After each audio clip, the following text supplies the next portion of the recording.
rôle n'est pas d'aider Dieu dans l'accomplissement de ses promesses dans ta vie. Ton rôle est de croire en sa capacité à accomplir ce qu'il a dit. Ton rôle est de te soumettre à ses instructions. Oui, c'est ton rôle. C'est Dieu qui exauce. C'est Dieu qui t'exauce. Et oui, je crois qu'il t'exaucera au moment convenable. Il exauce quand il a décidé. Mais souvent, nous voulons aider Dieu à accomplir ses promesses dans notre vie. Parfois, nous avons des scénarios. Nous présentons ces scénarios à Dieu et nous lui demandons d'accomplir, de faire exactement comme nous pensons dans notre tête. Nous avons tellement de scénarios. J'imagine un exemple, par exemple, pour mon mariage.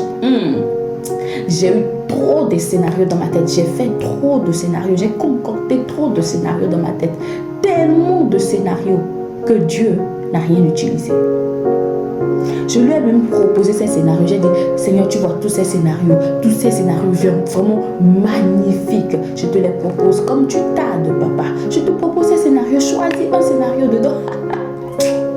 Nous sommes bizarres. Dieu n'a rien choisi. Dieu fait souvent des choses simples quand il veut agir. Pour que nous ne tirons pas notre gloire. Il fait en sorte que tu ne tires pas ta gloire dans ce qu'il fait. Parce que lorsque nous faisons nos scénarios, c'est pour nous enorgueillir après. C'est pour montrer aux autres, tu vois un peu ce que Dieu a fait dans ma vie. Et comme Dieu voit cela, comme Dieu voit l'état de notre cœur, il fait en sorte qu'on ne s'enorgueillisse pas, mais que lui tire sa gloire de cette situation. Amen. C'est Dieu qui a accompli. Et c'est Dieu qui le fera. Je me rappelle, il y a une opportunité qui est venue à moi. On me l'a proposée. Et je devais donner une réponse. Mais je devais prier d'abord. Alors j'ai prié. Dieu n'a pas dit oui. Dieu n'a pas dit non. Et puisque Dieu n'a pas dit oui ni non, pour moi c'est un oui. Pourquoi? Parce que c'est tellement logique. Pour là où je vais, pour ce que Dieu m'a montré, c'est tellement logique pour moi de dire oui. Moi je me suis dit, bon Seigneur, si tu n'as pas parlé, c'est que c'est oui quoi. C'est tellement logique, c'est la voie à suivre. Donc moi j'ai déjà vu mathématiquement que c'est la voie à suivre. Et j'ai dit oui. Mais lorsque j'étais dedans, mon esprit, c'était comme si mon esprit n'était pas là où il doit être. Je ne me sentais pas à ma place. Mon esprit n'était pas du tout là où il devait être. Là, je me suis demandé, est-ce une attaque du diable? Mais je me rends compte que si Dieu ne parle pas, tu restes là où tu es en fait. Tu entends clairement son oui.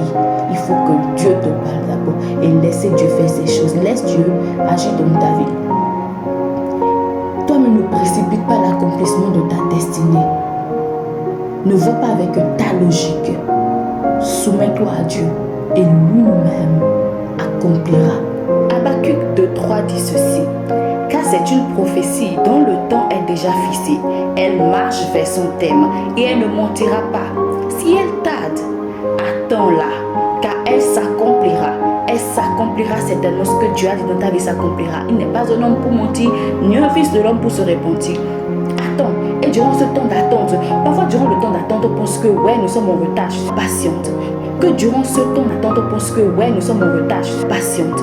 Que durant ce temps d'attente, que tu vois, que tu réalises que Dieu veut faire quelque chose dans ta vie. Durant notre temps d'attente, durant les temps d'attente, avant l'accomplissement de ce que Dieu a dit dans notre vie, Dieu veut travailler dans notre vie. Dieu m'a dit, c'est en 2024, il m'a dit qu'il va casser cette salle de 100 personnes que je suis pour en faire une salle de 1000, qu'il va me tirer derrière comme une flèche afin de me lancer. C'est parce qu'il sait là où il m'amène. Dieu sait là où il t'amène. La gloire que Dieu te réserve, cette nouvelle saison que Dieu te réserve, est tellement dynamique, il y a tellement de l'ambiance, il y a assez de choses à faire. Et pour bénéficier de ce que Dieu veut te donner, pour entrer dans cette gloire, pour manifester pleinement cette destinée que Dieu a écrite dans ta vie, il faut que tu sois prête. Il faut que tu sois transformé. Il faut que Dieu travaille en toi. Il faut qu'il enlève tout ce qu'il a en toi. Parce que s'il n'enlève pas et qu'il t'envoie produit, c'est-à-dire sans lui, sans une base, tu finiras par être ballotté. Alors, patiente. que les émotions, que la tristesse, que la jalousie ne t'amènent pas à bénéficier de ce que Dieu est en train de faire. Ne bavoue pas le travail que Dieu est en train de faire dans ta vie. Je me rappelle, toujours en 2016, lorsqu'on m'a annoncé l'évangile, je suis restée 6 mois à la maison. J'étais catholique, je suis restée 6 mois à la maison. J'ai dit, Seigneur, je veux voir clair dans les choses. 6 mois. Durant ces 6 mois, je n'étais pas juste là à ne rien faire. Durant ces 6 mois, moi, je lisais la Bible. Durant ces 6 mois, j'étudiais la Bible. Durant ces 6 mois, j'apprenais encore à connaître Dieu.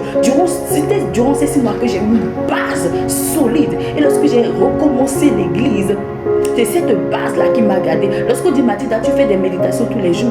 Cela vient de ces 6 mois.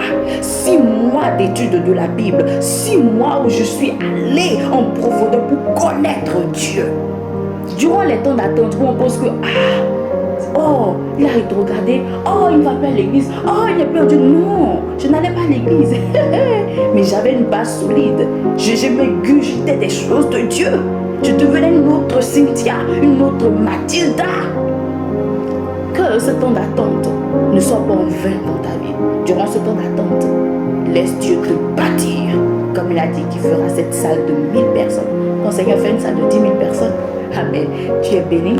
Et sache que la promesse s'accomplira. Mais que la promesse ne vienne pas trouver une personne vide.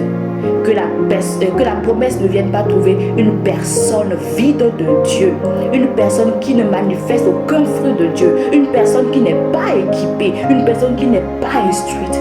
Que la promesse vienne voir quelqu'un de près. Plus que près. Et je déclare que tu laisses Dieu te transformer. Je déclare que tu laisses Dieu travailler dans ta vie. Au nom de Jésus.